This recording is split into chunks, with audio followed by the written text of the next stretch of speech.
Hi guys, welcome back to another week of math.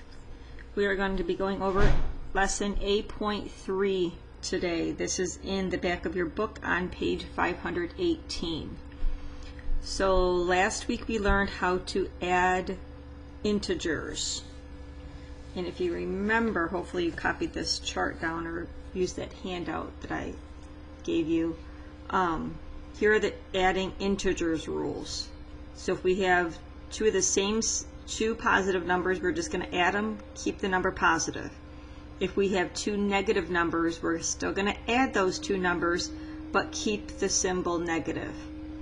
If we have different symbols, we're going to subtract the two numbers, but always keep the sign that the larger number has. We're going to use those same rules when we're going over adding rational numbers. And it says right here, use the same rules as you used for adding integers. So you can use a number line to kind of visually see where the numbers are going to go. Remember, rational numbers are just fractions, decimals. Okay, so here's another example.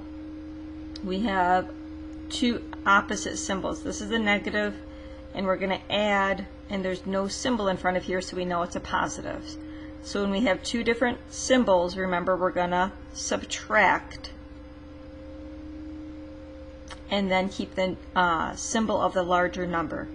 Well, since they're rational numbers, these are both fractions, we got to find a common denominator first, and then do it. Here they talk about absolute value.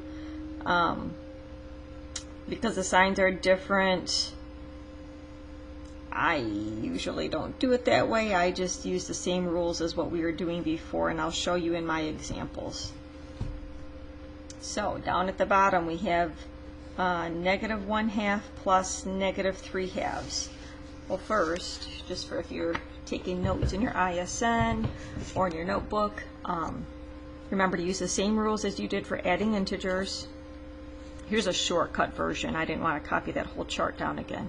So in other words, if you have the same symbol, you're going to add, and you're going to keep that same symbol. If your two numbers have different symbols, one's positive, one's negative, you're going to subtract, but then you're going to use the symbol that the larger number has. So try it at the bottom. Here we have two fractions. They already have common denominators, so I can just simply follow my rules. I have two negatives, so they're the same symbol, so I'm just going to add them and keep the symbol negative. So I'm going to just bring my negative symbol down right here. 1 plus 3 is 4. Denominator stays the same. -4/2 can just be rewritten as -2. Number 2, I need common denominators before I can do anything. So I'm just going to write this as 6/8. Now I have common denominators. Looking at my symbols, I have two different symbols. So I'm going to subtract the two numbers and then use the symbol for the larger number. Since I got to subtract, I'm going to turn this into an improper fraction. 8, 9, 10, 11 eighths, and I'm going to subtract. 11 minus 6 is 5 eighths. I can't reduce that, so that's my answer. And now I got to see what symbol. Well, the larger number was obviously my mixed number, so that one was negative. My answer has to be negative, because I'm going to take the symbol that the larger number had. Alright, coming over here, I can put this over 1, make it a fraction, and then I need a common denominator, so this would be 8/2 plus -7/2. I have different symbols. This is obviously positive since I don't see the negative. So I have different symbols. I'm going to subtract them. So 8 minus 7 is 1. Denominator stays the same. And my larger number, well, that's this one, which was positive, so my answer is going to stay positive. And that's it for those. Now let's look at the next page on 519. And we're going to do the same thing with decimals instead of fractions.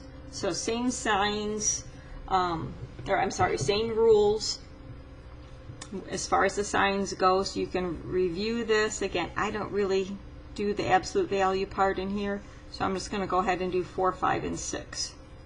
Already copied them down. So here they are.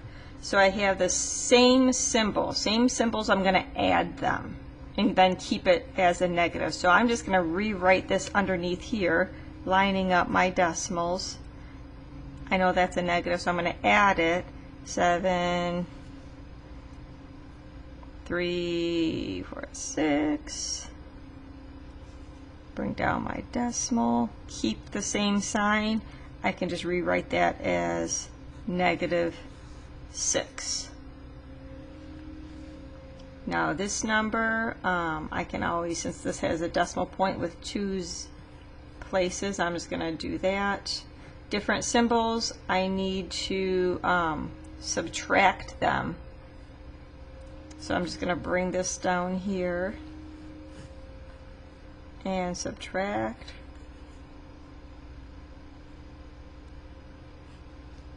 And obviously keep it negative. And that's my answer for that one.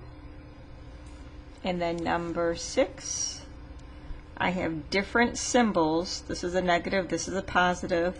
So I'm going to subtract them again. So I'm going to just line it up, 0.9. I can add that extra 0 if you need to. So 5 minus 0 is that. 16 minus 9 would be 7.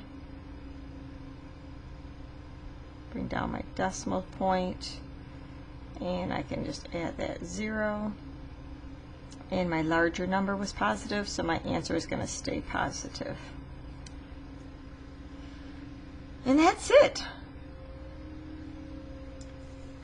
So you have an online assignment on bigideas.com, 10 more questions. Please remember to hit submit when you are done.